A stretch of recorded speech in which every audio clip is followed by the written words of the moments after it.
Gracias, Señor, por tu palabra. Gracias por tu amor. Gracias porque te sigues manifestando en nuestras vidas de diferentes formas, especialmente con tu presencia en nosotros y alrededor de nosotros. Hoy nos has dado tu palabra, Señor. Desde hace tiempo la otorgaste a tu siervo David, la inspiraste, Dios, y la preservaste para nosotros hoy, porque quieres vivificarnos con tu palabra, Señor. Exáltate, Señor, a través de tu palabra. Glorifícate a través de este mensaje. En el nombre de Cristo Jesús. Amén. Bueno, mis hermanos, estamos contentos de continuar con esta serie que se llama Herramientas Espirituales para los tiempos de pandemia. Y en particular estamos con el tema 3, cómo deleitarse en Dios en tiempos de espera. Por supuesto, esta es la parte del Salmo 34. Vimos la primera parte la semana pasada. Y definitivamente creo que es pertinente este mensaje porque semana ha estado tapizada de muchos tipos de problemas en nuestras familias. ¿Estamos de acuerdo? De diferentes tipos. Con enfermedades, crisis financiera, problemas familiares de muchos tipos, situaciones legales, decepciones de aquí y de allá, muerte, enfermedad, crisis y más crisis, y otra vez más enfermedad. Bueno, la verdad es que, como dice el dicho, ya no es lo duro, sino lo tupido, ¿verdad? También dice aquel dicho ah, que tiene que ver con las lluvias. A mí cuando ya no me llueve, me llovizna. Bueno, ciertamente vienen lluvias, tormentas, tempestades y muchas cosas a nuestra vida, pero Dios sigue estando con nosotros. Dios es fiel, Dios es fiel. Y en todo esto que hemos estado tocando, hay dos elementos en común: el sufrimiento y el tiempo. Para esto, la espera, la espera se hace más difícil. Con el sufrimiento ya queremos que se acabe. El tiempo, el tiempo sigue corriendo y el sufrimiento no se va. Es tan difícil. En el Salmo que empezamos la semana pasada, el Salmo 34, el Salmo de David, que decíamos es un salmo acróstico, y es acróstico porque en hebreo cada primera palabra de cada versículo empieza con el orden del alefato, o alefato o alfabeto hebreo. Nosotros en Adonai también tenemos un acróstico, ¿verdad? Un acróstico para ver los 6 requisitos para deleitarnos en Dios en tiempos de espera.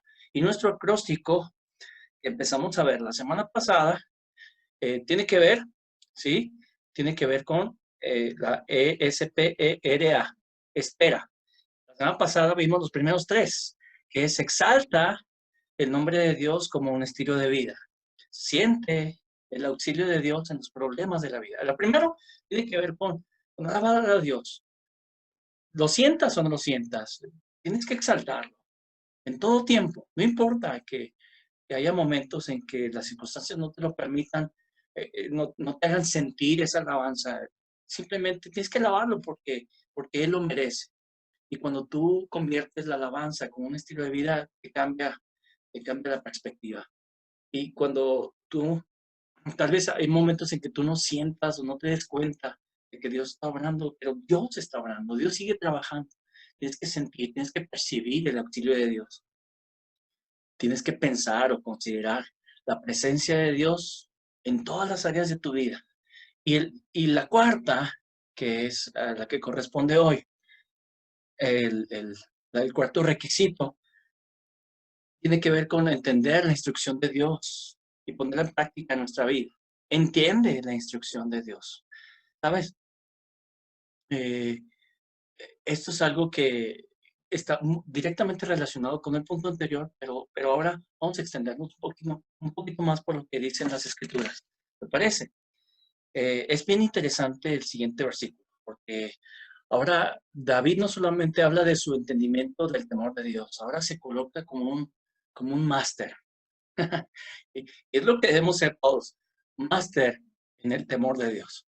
Y cuando se refiere a temor, no se refiere, por supuesto, a un temor de miedo, se refiere a un respeto muy especial, el reverenciarle de una forma muy, muy particular.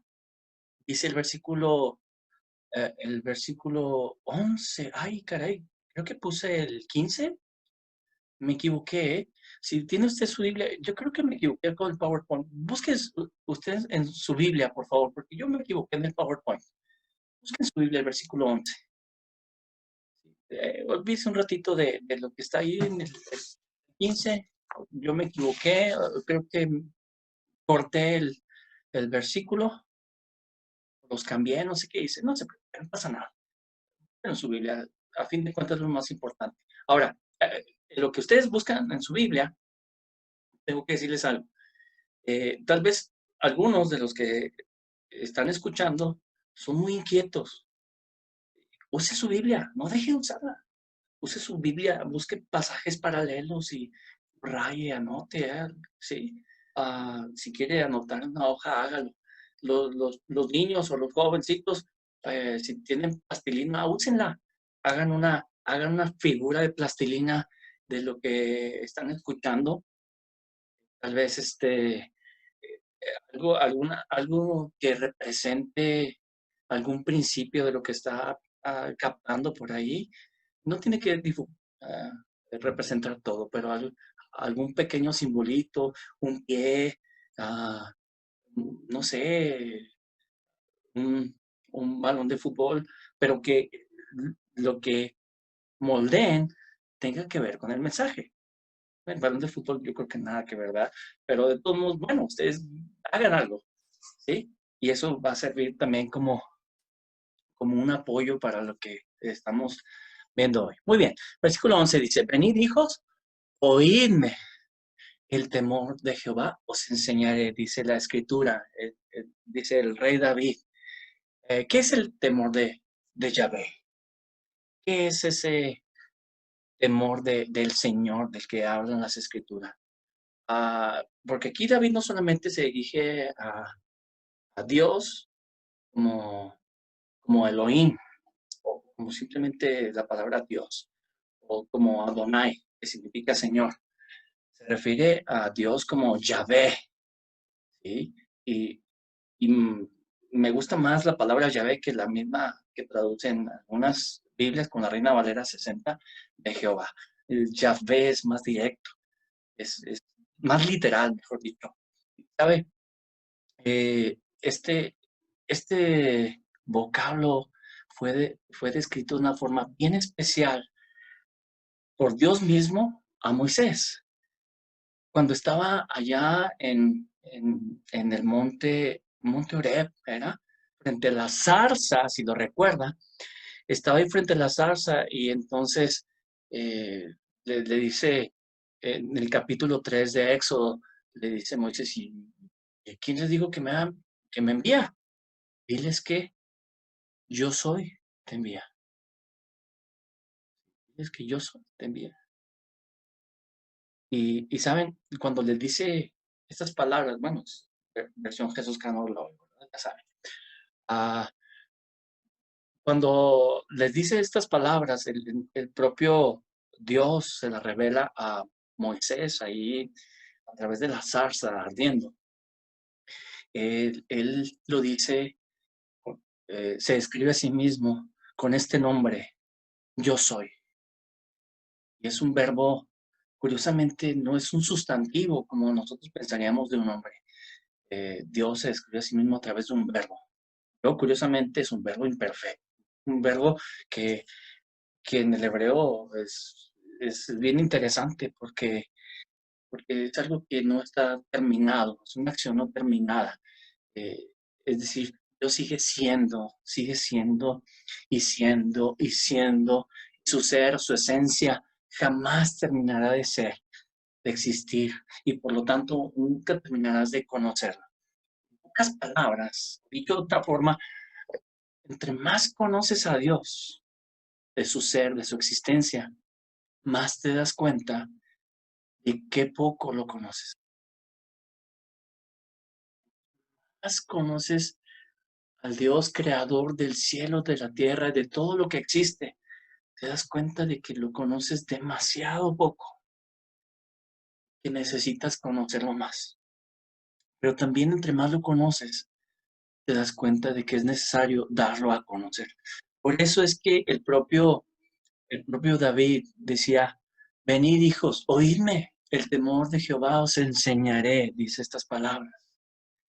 Y qué hermoso es que nosotros podamos enseñar en estos tiempos de espera. Y decíamos que David compuso este salmo, este cántico en particular, no en tiempos en los cuales él estaba sentado en una hamaca con un coco y un popote, ¿no? Así bien a gusto en la playa. Mesero, pásame otro, compadre. Ven, pásame otro coco. No, no estaba así. ¿Cómo estaba David? David estaba huyendo, huyendo de Saúl. Estaba pasándola muy mal, peligro de su vida, en un tiempo de injusticia. Esto era algo injusto lo que él estaba viviendo. Como a veces nos ocurre a nosotros en determinados momentos, cosas que no esperábamos que llegaran a nosotros, pero simplemente llegan. Decimos, no es justo que me pase esto, ¿por qué me pasa esto a mí? Bueno, la vida no siempre es justa, pero Dios sí es justo. Dios sí es justo. Y lo mejor de todo es que también es misericordioso, ¿eh? No nos paga también conforme a nuestras obras, porque hablamos de justicia, en realidad, eh, ¿desde cuándo hubiéramos caído fulminados por su misericordia? No hemos sido nosotros consumidos, exterminados, ¿verdad? Es nueva cada mañana su misericordia. Ahora, el temor del Señor se ve reflejado en este salmo a través de una vida plena para ti y para tu familia. Dice el versículo 12, véanlo ahí en su Biblia, dice, ¿quién es el hombre que desea vida, que desea muchos días para ver el bien? Y si lo preguntamos, es una pregunta retórica. ¿Quién lo desea? Todos, cualquiera. Me acuerdo en el 94. ¿En qué año am, el candidato Ernesto Zedillo estaba compitiendo para la presidencia? 94. Bueno, por ahí esos años. Me acuerdo que el eslogan era bienestar para tu familia. Y bueno, ya saben, todo el mundo quiere bienestar y no necesariamente tuvimos bienestar. Llegan los siguientes gobernantes y lo mismo, prometiendo, prometiendo, prometiendo. Y no que esté en contra de los gobernantes. Los gobernantes no son la solución. Cristo. Para nuestro país, para nuestro México, la solución es Cristo. Y a veces esperamos mucho de ellos. Por supuesto que queremos que pasen cosas buenas en nuestro país, pero la solución es Cristo. Queremos que pasen cosas buenas a nuestra vida, a nuestra familia, todo es en Cristo. Ahora dice el versículo 13, guarda, bueno, el versículo 13 y 14 encontramos tres consideraciones bien especiales, ¿sí? Dice, guarda tu lengua del mal y tus labios de hablar engaño. En el versículo 13, eh, es un paralelismo, guarda tu lengua del mal y tus labios de hablar engaño. Por ahí es el para un sinónimo, un poquito sinónimo, ¿verdad? Este, y en general, guardar nuestra lengua del mal. A mí me llamó mucho la atención que está puesta junto con algo muy genérico como lo es, apártate del mal y haz el bien, busca la paz y síguela. ¿Por qué guarda tu lengua del mal? En realidad, muchos de nuestros males tienen que ver con nuestra lengua. Ah, ¿cuántos de los males que vienen a nuestra vida tienen que ver con nuestra lengua? Muchos. Ofendemos de muchas maneras. A veces en el tono en el que hablamos, y a veces no porque querramos hacerlo, pero simplemente el tono en el que hablamos ofende a otras personas, a las personas que más amamos, sobre todo. También Con nuestras críticas hacemos mucho daño con nuestra lengua. Así es. Criticamos y criticamos y seguimos criticando porque es el deporte nacional, ¿verdad? Lamentablemente, eh, críticas son más destructivas que constructivas. Y aunque decimos a veces, "No, es que, eh, estamos analizando a nuestros políticos", está bien, hay que analizarlos. Siempre lo he dicho, tenemos que analizarlos. Tenemos que entender qué es lo que están haciendo bien y qué es lo que están haciendo mal. Pero cuando son más nuestras críticas que nuestras oraciones, hay un problema del corazón, un problema de nuestro corazón. Y eso es lo más común. Cuando a nuestro hermano en Cristo o a nuestro familiar o a la persona que quiera, la criticamos más de lo que oramos. El problema no lo tienen ellos, el problema lo tenemos nosotros en el corazón, ¿sí? Bueno, sí lo tendrán, el problema. Nosotros también tenemos un problema en el corazón. Tenemos que ponerlo en oración siempre. Dice la Escritura, guarda tu lengua del mal. El mal, ¿qué más? Es guardar nuestra lengua del mal. ¿Del chisme? Púntele a Aarón y a María en Números capítulo 12, ¿qué es lo que pasó con esos que hablaron, con aquellos que hablaron de Moisés? Pregúntenles, cuidado, cuidado.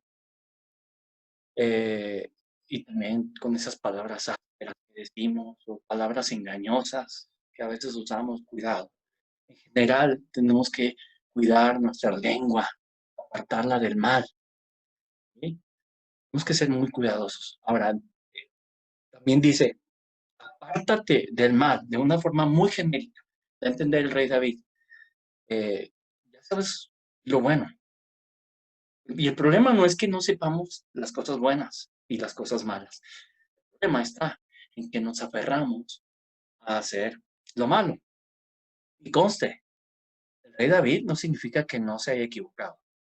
Estas palabras las dijo mucho tiempo antes de que, de que él se hubiera equivocado terriblemente y que se metió con Betsabé, y no solamente se metió con esa, sino que quiso cubrir su pecado y, y hasta asesinó a su esposo terriblemente, terrible, y lo ocultó y fue algo terrible en su corazón.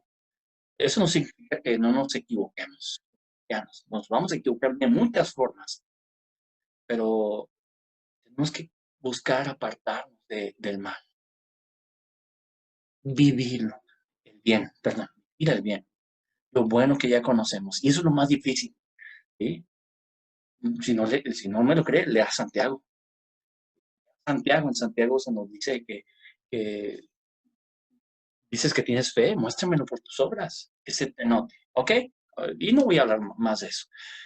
Pero dice, y en esto quiero hacer énfasis, busca la paz y síguela. Busca el shalom y síguela. El shalom es algo más que simple paz. Lo he dicho varias veces aquí en la iglesia y lo seguiré diciendo porque esto es muy importante. Shalom es algo más que la ausencia de conflicto. Escúchelo bien. La paz es algo más que la ausencia de conflicto. Obviamente usted tenga algunos conflictos por ahí que enfrentar. Y a veces nosotros pensamos que una persona que está en Dios no va a tener conflictos. Olvídese, ¿no?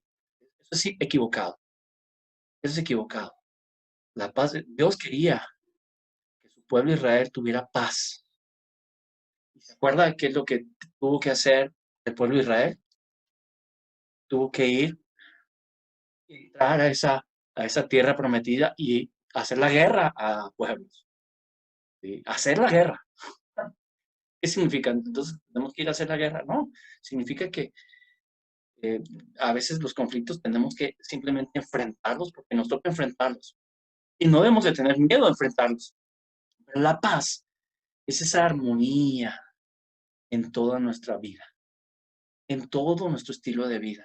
Es una paz que va más allá del simple conflicto. Es una paz que tiene que ver con, uh, con armonía en tu vocación, en tu cuerpo, es decir, en tu salud, en tu familia, en tus relaciones, con tu iglesia, con tus vecinos. Dios te va llevando poco a poco a ese shalom, a ese shalom. Es un estado completo de vida en el cual hay armonía en todas las áreas. Y es bien hermoso. Eso quiere Dios para ti. Eso quiere Dios para todos nosotros.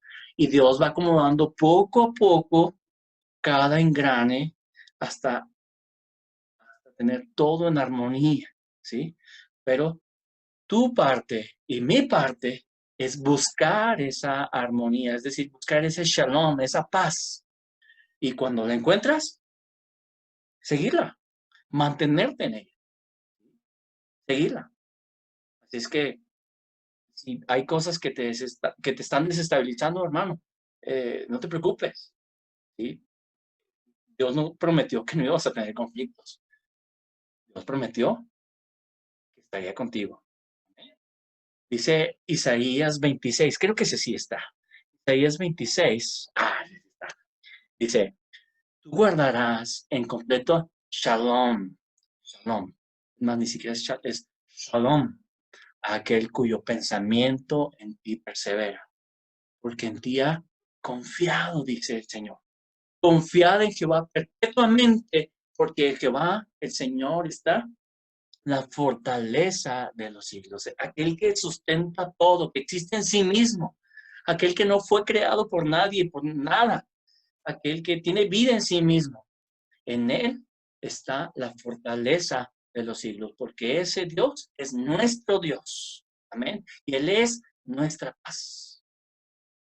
Qué hermoso, qué hermoso. Ok, eso es un requisito, pero también el siguiente requisito es ruega, y es la letra R de nuestro acróstico, ruega por el cuidado de Dios para tu vida.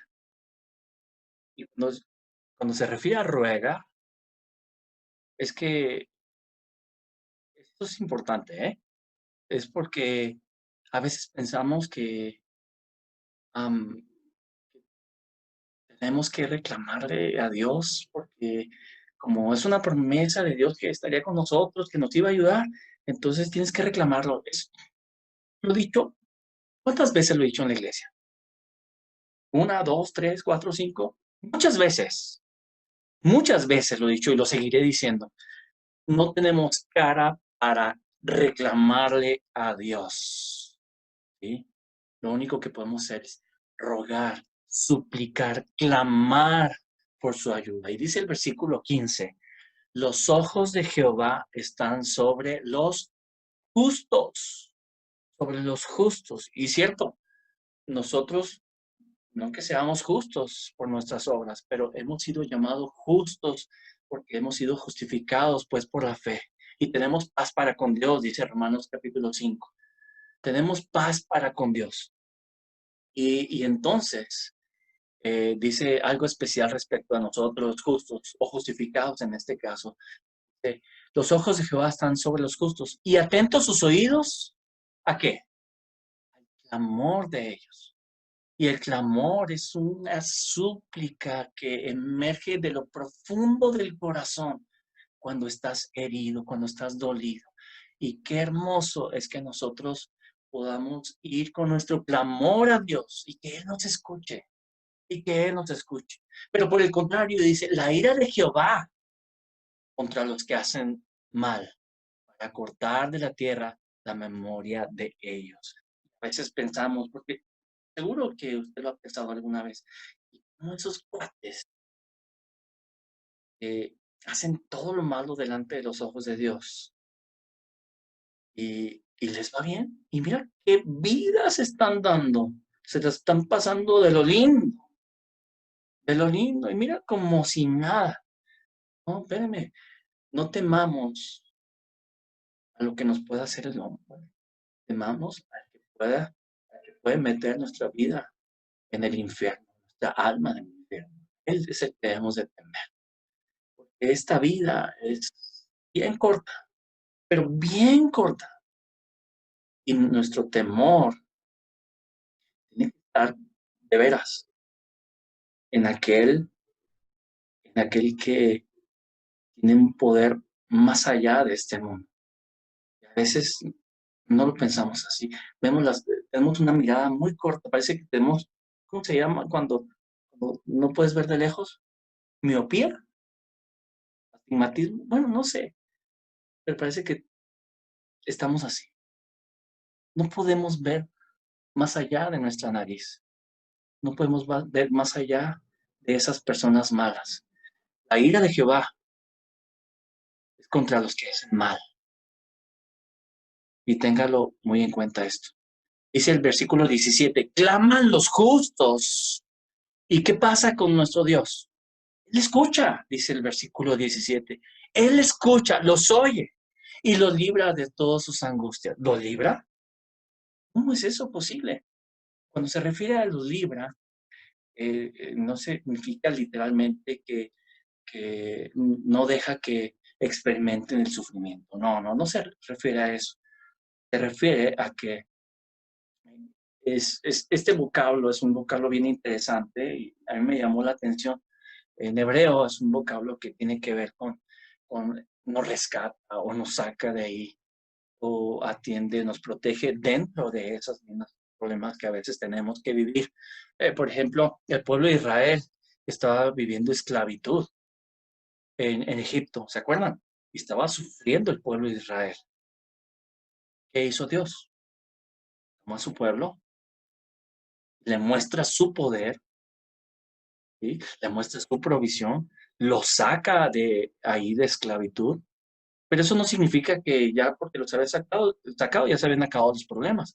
Los problemas lo seguían. Y tan así que ahí venía el ejército de Faraón detrás. A pesar de las cosas tan portentosas que vieron de parte de Dios, ahí viene ese ejército detrás.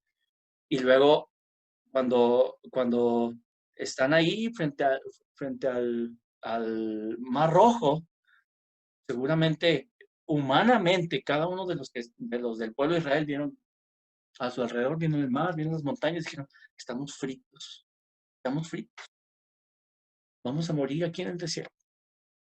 Imagínense a las personas, a los padres, a las mamás abrazando a sus niños, a los hombres diciendo, pues ahora mi familia se acabó mi familia, ¿qué puedo hacer? Y venían el ejército de Faraón con sus carros, imponentes caballos, y con sus grandes lanzas y espadas sobre de ellos. Y entonces, ¿qué hace nuestro Dios? El problema ahí estaba. El problema lo tuvo que enfrentar el pueblo de Israel. Pero ¿sabe qué? Dios los libra. Envía su provisión. El mar rojo.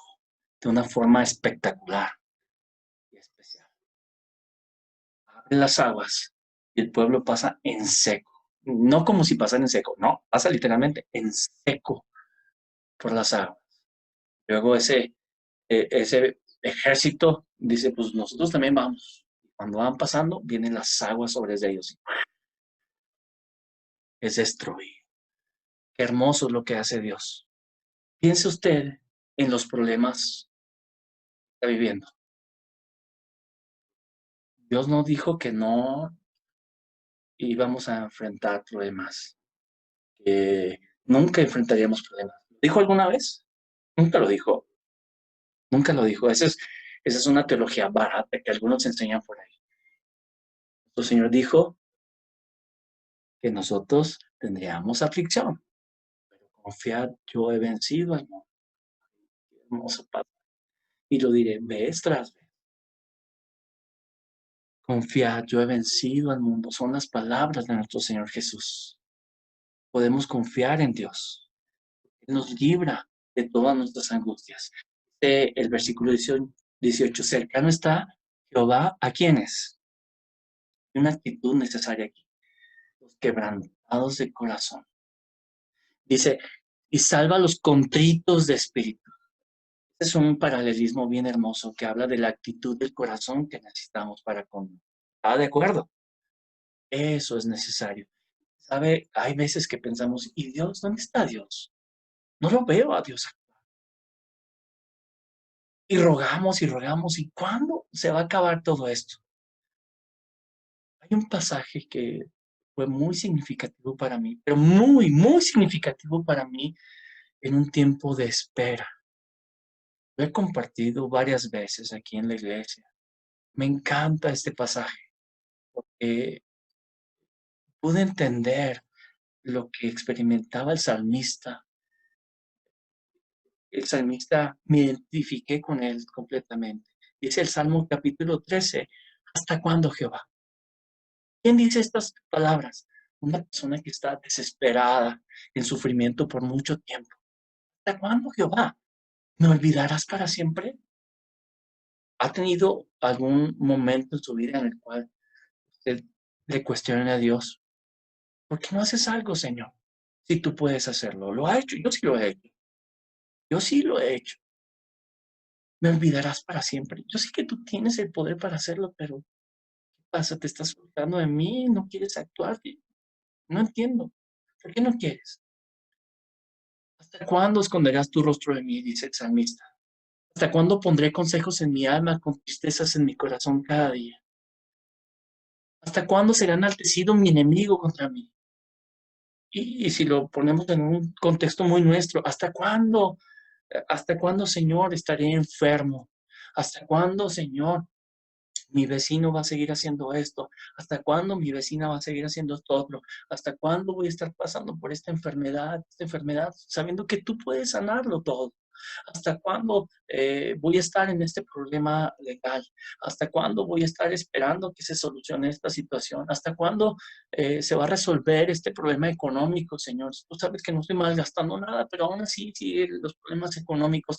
¿Hasta cuándo este familiar que está alejado de mí va a seguir así? ¿Hasta cuándo va a seguir esto? ¿Hasta cuándo va a seguir aquello? Seguimos pensando y pensando. ¿Hasta cuándo? Pero ¿sabe qué? No hay nada más hermoso que decírselo a Dios y entregarle nuestros interrogantes a Dios y hablarlos a Él y decirle, Señor, yo te ruego, Señor, que hagas algo. No entiendo. Y es más, si quiere usted puede decirle, Señor, hasta me siento molesto contigo, aunque tú no tienes la culpa, pero así me siento, Señor. Dígaselo a Dios. Ruegue, suplique para que haga algo Dios. ¿Y sabe qué? En su momento, Él va a actuar, dice la Escritura. Versículo 3. Mira, respóndeme, oh Jehová, Dios mío, alumbra mis ojos para que no duerma de muerte. Versículo 4. Para que no diga mi enemigo lo vencí. Mis enemigos se alegrarían si yo resbalara. Mas yo, dice el salmista, en tu misericordia he confiado. Mi corazón se alegra en tu salvación. Cantaré a Jehová porque me ha hecho bien. Esas son las palabras de un hombre que entregó su necesidad delante de los pies de Dios, transfirió esa necesidad y Dios en su momento actuó. Dios en su momento actuó. Yo no creo que David haya escrito este salmo en un día.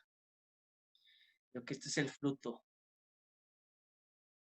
de todo un tiempo de haber estado en prueba, meses, tal vez, no sé si años, pero definitivamente Dios hizo algo en su vida.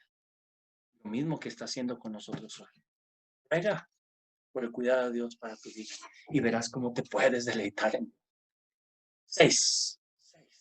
Número 6. La A en nuestro acróstico. La A de espera.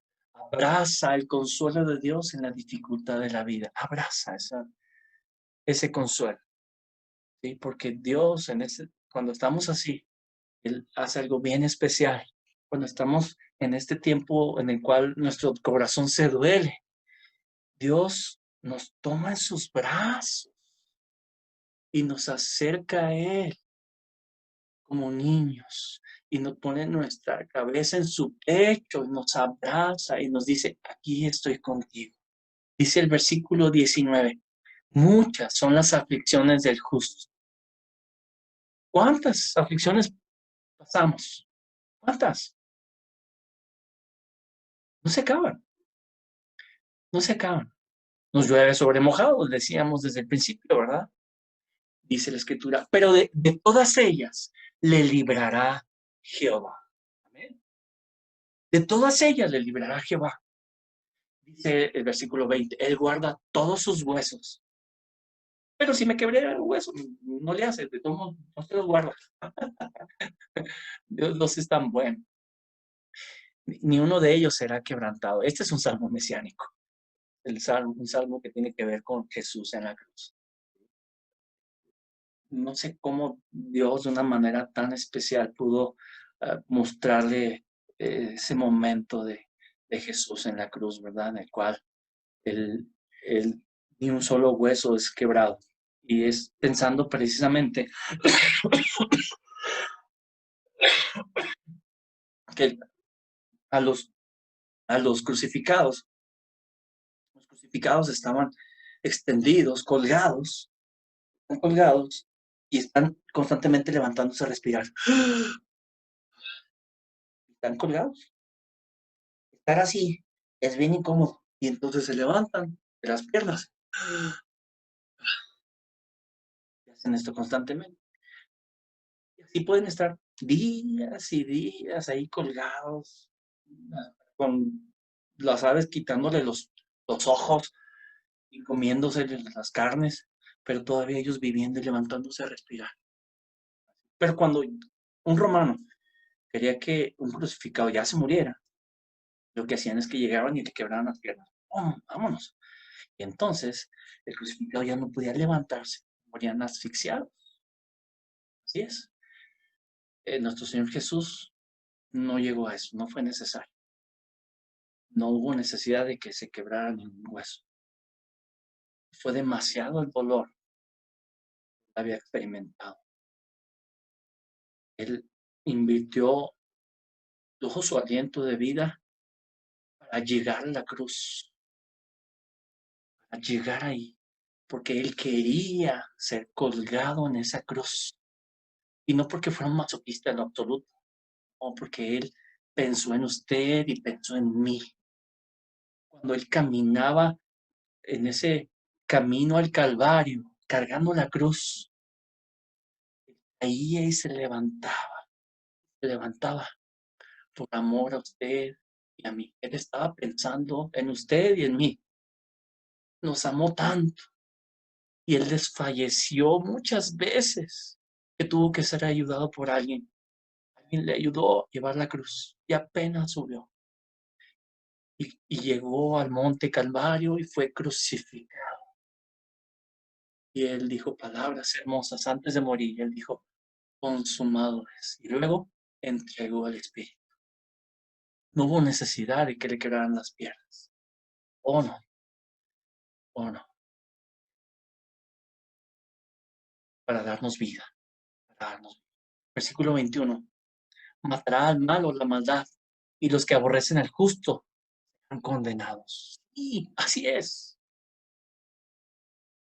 Dice la Escritura, mía es la venganza, dice el apóstol Pablo en Romanos. Mía es la venganza, dice el Señor. Bueno, también es un salmo. Dice la Escritura, Jehová redime el alma de sus siervos. Y esta palabra es tan especial. Jehová redime, rescata, los levanta. El alma, lo profundo de tu ser, lo restaura de una forma bien especial, bien especial. Y sabe que lo hermoso de toda esta porción, y no serán condenados cuantos en él confían. Así es. Y aunque aquí, pensando en el Antiguo Testamento, los primeros receptores de esta porción bíblica, de este salmo, tenía que ver con el cumplimiento de la ley, con aquellos hombres justos que vivían conforme a la ley y pecado, para su pecado ellos presentaban sacrificios delante de Dios para que sus pecados fueran perdonados. Esa era la idea de David. También la idea de Dios era mucho mayor, porque nosotros no somos justos ni por nuestras obras, mucho menos, pero tampoco por el sacrificio de ningún animal, sino por El sacrificio de nuestro Señor Jesús fue el Cordero sin mancha que murió por nuestros pecados para darnos vida, para darnos ese shalom que nosotros necesitamos, para darnos ese consuelo que requerimos, ese consuelo que tanto hemos anhelado. Dios es tan hermoso y nos manda su paz por medio de su Espíritu Santo. Ya no solamente para que esté con nosotros, sino para que esté en nosotros y para que experimentemos esa paz. Una paz que el mundo no da. Jehová redime el alma de sus siervos y no serán condenados cuantos en él confíen. Debemos deleitarnos en Dios en tiempos de espera. Así es. ¿Es posible? Por supuesto que es posible. Esto es algo que el mundo no lo puede entender, pero es posible. En medio de la peor dificultad, usted puede deleitarse en Dios y disfrutar de su presencia de una forma única y especial. ¿Qué tienes que hacer? Vamos a ver los 6 requisitos que vimos en este salmo. ¿Sí? ¿Vimos? Exalta el nombre de Dios como un estilo de vida, Mike, en la siguiente diapositiva. ¿Sí? Exalta el nombre de Dios como un estilo de vida. Siente el auxilio de Dios en los problemas de la vida. Piensa o considera la presencia de Dios en todas las áreas de tu vida. Entiende la instrucción de Dios y practícala en la vida. Ruega por el cuidado de Dios para tu vida. Abraza el consuelo de Dios en la dificultad de la vida. En general, espera en Él. Espera en Él. Dice Jeremías, espera en Dios, que aún he de alabarle. ¿Tienes problemas, hermano? Esos no son tan grandes como tu Dios. Dios es más grande que todos los problemas. Esa es una gran verdad. Él no descansa, pendiente de nuestras vidas. Él está en un cuidado especial por sus hijos. No hay nada más hermoso que experimentar el cuidado de Dios. ¿Estás pasando por dificultad? Deposítala en Dios. ¿Estás pasando por ese tiempo de espera? No es para que te quedes de manos cruzadas. Es para que hagas lo que tienes que hacer. Esperar en Él. Amén. Cierra tus ojos. Vamos a orar. Padre, gracias, Señor, por los tiempos de espera que nos permites vivir. No siempre nos gustan esos tiempos de espera. Hoy, Señor, un tiempo de espera que dura y dura y dura y no se acaba, Señor. Pero, Padre, en ese tiempo tú trabajas en nuestra vida, en esos problemas, en esas dificultades. Tú estás con nosotros, Señor. Nunca nos has dejado ni nunca nos dejarás. Permítenos deleitarnos en ti, Señor, completamente. Tu presencia sobreabunde en nosotros de una forma poderosa. Te entregamos ese problema a ti. Te lo entregamos y declaramos con todo nuestro corazón que confiamos en ti, que tú actuarás en tu tiempo. Simplemente decimos, confiamos en ti. En Cristo Jesús.